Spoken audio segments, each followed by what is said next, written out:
Now the mouse pads are working, Jake. Yes. The mouse pads and the pins and the stubby coolers, Yes. they're all doing their job in promoting the brand that is Scott Morrison. Well, how good is he? Tell us about what's happening in the polls. Oh well, gosh, I mean, we wouldn't be Australia without him, would we? That's so true. That is so accurate. That is so highly accurate. So a few days ago, Yes. if you had walked outside and asked anyone, the odds are that they would have said Scott Morrison, don't really like him very much. Don't really like what he's doing. Now, if you were to walk outside and ask people, what do you think of Scott Morrison? Yeah, they would say he is highly adequate. He is hot. He is extremely amicable. Yes, he is doing an extremely decent job of something. Yeah, no, exactly. No, so Scott Morrison this is all news that Scott Morrison has regained the top spot as preferred Prime Minister, according to a new Guardian Essential poll. And he's had a slight improvement as well in his general approval rating as the coronavirus and certainly his I suppose attention to and planning for the coronavirus has dominated all news headlines across Australia and indeed across the globe, but certainly within Australia it is I think very reassuring for the general Australian public to see our political leaders front and centre, leading from in front, ensuring that all of the appropriate people are both, in the room when decisions are made and when planning is done, but also he's bringing all the right people to the podium when press conferences occur and they're asking questions. So this is all around the premise that the finalisation of the stimulus package, the news around the coronavirus, and as I said, he is now preferred Prime Minister by 40% of the sample size, followed closely by Anthony Albanese, the leader of the opposition, at 35%, which, by the way, is a 5-point rebound. Yeah. So that's interesting. I think it's great for Anthony that he's been able to sort of, keep a little bit of the spotlight and keep a little bit of momentum going with the polls. I would expect, and again, not a professional political commentator, just an amateur anyone one wants to offer me a job. Yeah. I would expect that Scott Morrison will increase his lead over the next few weeks. I will expect that because he's just going to dominate the news regardless, and Anthony Albanese is simply going to have to be standing in the shadows, agreeing with most of what Scott Morrison does, because he can't be seen to be disagreeing too much, as exampled by the stimulus package. He can't be, he's got to poke holes in something, but treading a very difficult line at the moment. Scott Morrison's going to get a lot of positive press over the next few weeks, I imagine. Look, it is with It is really quite interesting because, I mean, you do sort of, you raise the premise of the opposition getting behind essentially the government in order to move through stimulus, the stimulus package, as well as to support the government on their moves towards addressing the impending coronavirus pandemic in Australia. I think it draws comparisons a little bit anyway back to 2008, and we'll get into this in a little bit more detail when we discuss the stimulus package. But it is really quite interesting because back then the opposition, which was the Liberal Party at the time, Liberal National Party, was pretty darn not so happy with the Labor Party at the time as they released their stimulus package, and were not going to support it. It just so happened that didn't matter because the Labor Party had a majority in both the House and Senate at the time, so they were able to squeak everything through. But Albanese has come out this week, several times in support of both the stimulus package, while sort of saying, it's probably not enough at this stage and time will tell.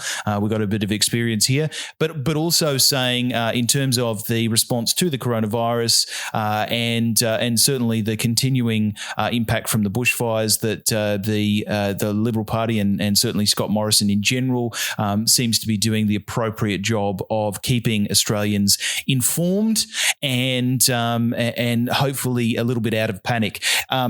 That said, we are. I mean, the nature of this moving epidemic is that we are getting a lot of news very quickly, and the situation changes extraordinarily quickly. It's funny. Early on Friday, the Prime Minister was saying, look, in terms of what you should be doing, you shouldn't be panicking. You should still feel comfortable to go out to things, such as he said. I'll be at the footy this weekend. You're welcome to join me, unless you've got a reason to not be there, such as you've got a cough or a cold or a flu, or you've been diagnosed with coronavirus. And then later on Friday, all mass gatherings of over 500 people were effectively banned by the federal government.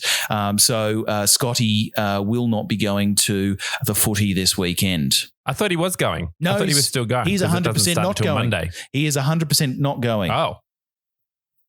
It would. Well, there you go. That's how quick the news moves. Yeah. It doesn't matter that I stayed up until 10 p.m. reading news headlines.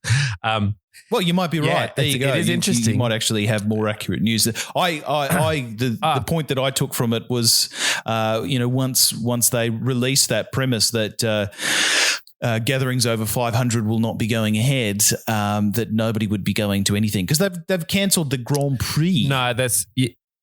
Yeah, but this is it doesn't start until Monday. Ah, okay. So what he said is he's going to go this weekend.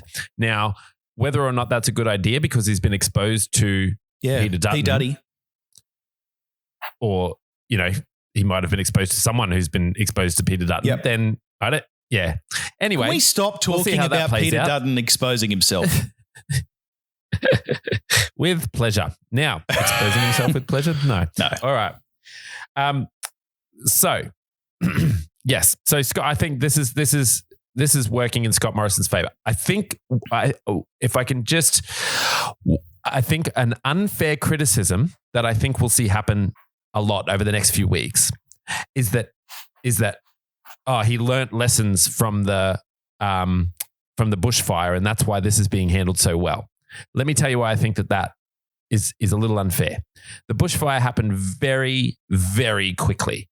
And yes, he was new and I'm sure that they have learnt lessons from that. However, this is a totally different scenario with different people involved, different organizations.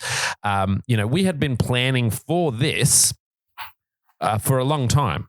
This is like, right, okay, now we're going to put all these plans that we've had in place for years for into action. The bushfires were totally different. A natural disaster that occurred out of the blue. I think there's a little bit of unfairness there in the sense that was a completely uncharted territory for the bushfires. Did he handle everything well? Absolutely not. Did he learn lessons? Absolutely. But I just don't want there to be a one-to-one correspondence in that, everything that went wrong in the bushfires, now he's trying to fix that up. It's a different scenario. I'm going to provide you with a counterpoint there. You are right in that, things escalated quickly with the bushfires. I would say that they escalated very quickly with the coronavirus as well. Really 2 weeks ago is when the major planning and execution of plans occurred. That coincides with the banning of Chinese tourists from coming from China, and then Italy, and then South Korea. The major thing is, I suppose, with the bushfires, you had for months and months experts trying to get some airtime with the Prime Minister or relevant emergency services minister to try and ensure that the federal government was very aware that this bushfire season was going to be, as they said in the end, quite unprecedented. And unfortunately, we didn't see a lot of action in the lead up to that. There was plenty of news around that group of very senior firefighters trying to get meetings with the appropriate people in the federal government to alert them of that nature. And then similarly, I suppose now in the coronavirus situation, we have, the right and relevant experts.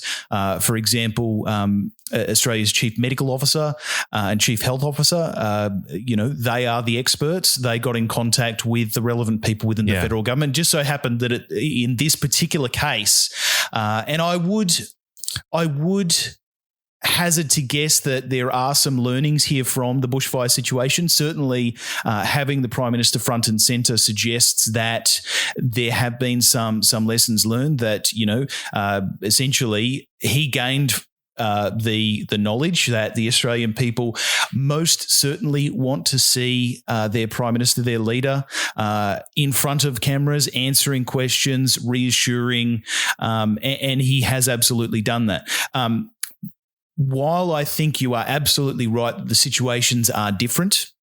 I think that there are some similarities in that they are and were emerging crises and required rapid action and, again, public reassurance that things were being done, that while you can't necessarily stop a bushfire in the same way that you can't necessarily stop an epidemic or a pandemic, you can put in place the relevant programs and projects to ensure that when you come out the other side, you are able to continue on with your daily life. So I think it's a long-winded way of saying I think definitely some lessons were learned.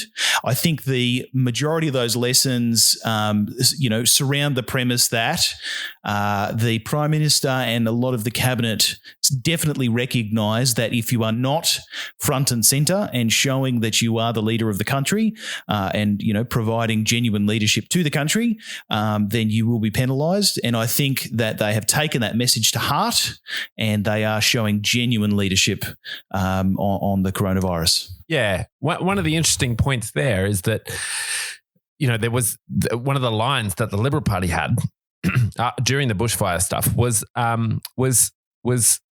that it was a state responsibility. And for the first time, people were expecting the federal government to step in and be front and center. Would it have been the same for a pandemic that's occurred now? Or is that a federal government responsibility? That is a really interesting question, and I think that is where the similarities are most relevant in the comparison of these two cases. In that, an epidemic or pandemic requires a fair amount of central leadership. Here are the plans that we're taking on a federal level, and here are the plans that we would suggest that you take on a state-based level. And then you in the state go enact them using your departments and local governments, etc. And, in the same way that during the fire crisis, towards the very end of it, there was that centralised leadership within the federal government saying, here is what we suggest, here is what we are planning, here are the funds that we will make available, here are the resources that we will make available, we're going to send them out to you. Because essentially the federal government, they have bits and pieces, but like the federal government doesn't run any hospitals. So what their true value is centralized leadership. So their true value is being able to say, here is what the evidence suggests all hospitals within the individual states should be doing. Here is what we feel that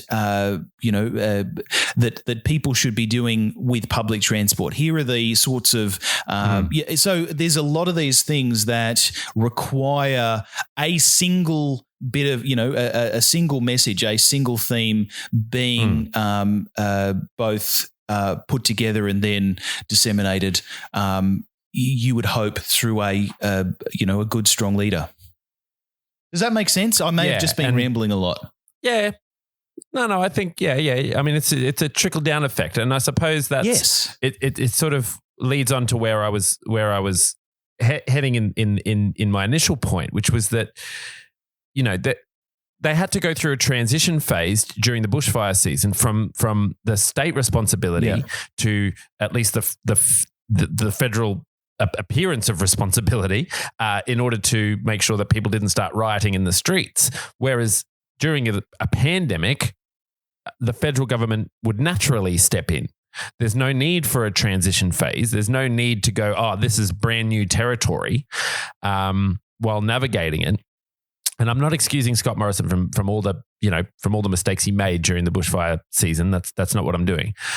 But I just don't think the argument of he's learned his lesson from the bushfire season. I don't think you can just say that and without questioning, what is actually happening here. Yep. And I think this is so the Liberal Party are just nailing this. Like they are just, as far as the press and the people are concerned, you got to be pretty hard pressed to find something that Scott Morrison isn't, or at least the Liberal Party aren't doing right. Yeah. The arguments that I've seen on social media and stuff are nowhere near to the same level that they were during the bushfire crisis. And I think that that's a great mindset to be in. You don't want to fall into the trap of going, wow, he's amazing and gosh, everything they're doing is great.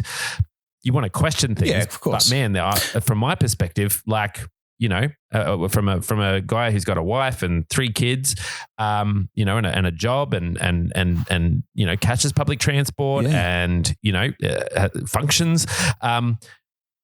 I feel pretty secure. I feel like he's taking the best advice, that he's calm, that we're in good hands, and disseminating the best advice as well, which I think is sets us apart from other countries who perhaps aren't getting adequate, timely, let alone accurate information from health experts. Instead, they're just getting a talking head. But so I think my major point is not that this can, directly be attributed to, Scott Morrison learning lessons from the bushfires. Rather that there is actually, in my opinion, and I think my major point is, there is absolutely nothing wrong with learning lessons, and it should be. If we get access to new and better information, we should absolutely be encouraged to change our opinions, to change our tacts, etc.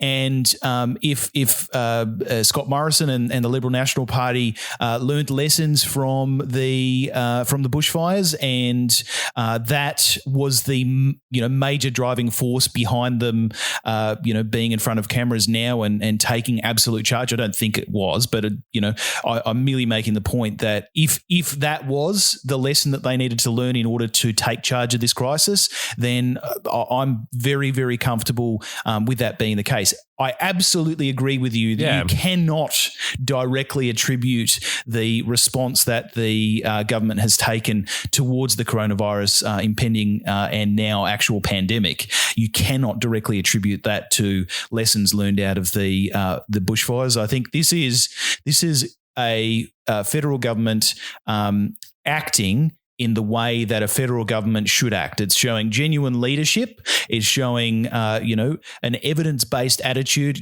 best practice and evidence-based attitude towards acting in the public's interest during a viral pandemic. So I am in absolute lockstep with you in terms of the strategic, power that's being shown over this crisis. But I would also say, on the other hand, it is absolutely not a bad thing if lessons were learnt out of the bushfires, and we are getting that perception of genuine leadership being shown as a result. Yeah, and I really liked that. That was a nice moment for me to sort of go, I'm speaking as though him learning a lesson would be a bad thing, or the Liberal Party learning a lesson would be a bad thing. If someone says to you, oh, he's just taking all the lessons that he learned from the bushfire and he's applying them to the pandemic, you go, okay, isn't that exactly what you want out of a good leader? Exactly. What? You're telling me he learns from his mistakes? That is unacceptable. Mistakes that he has admitted to as well. I don't want to seem like I'm about to buy a Scott Morrison mouse pad, but like, you know, he admitted to a lot of mistakes on national television during that bushfire crisis. And then to turn around and say as though he's learnt lessons as that's a bad thing. Yeah, I think you're totally right. But I just don't. Yeah, I suppose I want to reiterate that there's not a 1-to-1 correspondence. It's not all the lessons that. Yeah, no, and I hope that I wasn't exactly, and I hope that I wasn't. No, you weren't. Suggesting not at all. Not at all. Not at all, Jake. Well. Thanks for chatting to me this week, Jake. Oh, I love it. I don't know, man. That's pretty good. That was pretty good. I quite like that. That whole thing was nice. It was, yeah. There's a lot of good points in there. There was also a huge amount of rambling that I did without necessarily going, nailing a point. So I think the summary that I did towards the end there was much more useful than the ambling. Yeah, I think possibly. I think there's a point, I suppose. You know, what did I feel like last week when we did the coronavirus one? And I sort of thought maybe people like hearing people go through their thought process. Yep. Maybe that's look at the success of people like Sam Harris or Jordan Peterson or, you know, even someone who doesn't get lumped into that, like Stephen Fry or something like that, who just sort of get up in front of an audience and take you through the process. Through the motions. So maybe there's something to be said about, you know, people actually like listening to people go through that because it makes them feel a bit more human. Yeah. Because if you're an expert in something and they ask you a question, like if they say, how should they get an expert on pandemics on the news and they say, how should you be handling this? The pandemic person says, well, we need to do this, this, and this, and this. And you go, wow, that guy's really smart. But, you know, that's years of figuring stuff out. I mean, imagine if he said, well, hang on, let's have a think about this. Where do we start? Let me have a think. Oh, hang on. I'll go and, you don't get to see this whole process unfolding before you. So maybe there's a certain, I don't know. As the French would say, a je ne sais quoi. Yeah, a certain Janet Snickers. Wow. It's my favorite. To hearing someone go through that process. Yeah, no, I totally agree. The je ne sais quoi is my favorite saying because it's what does it mean? It's French for I don't know what. So if you say it's got, as the French would say, a certain je ne sais quoi.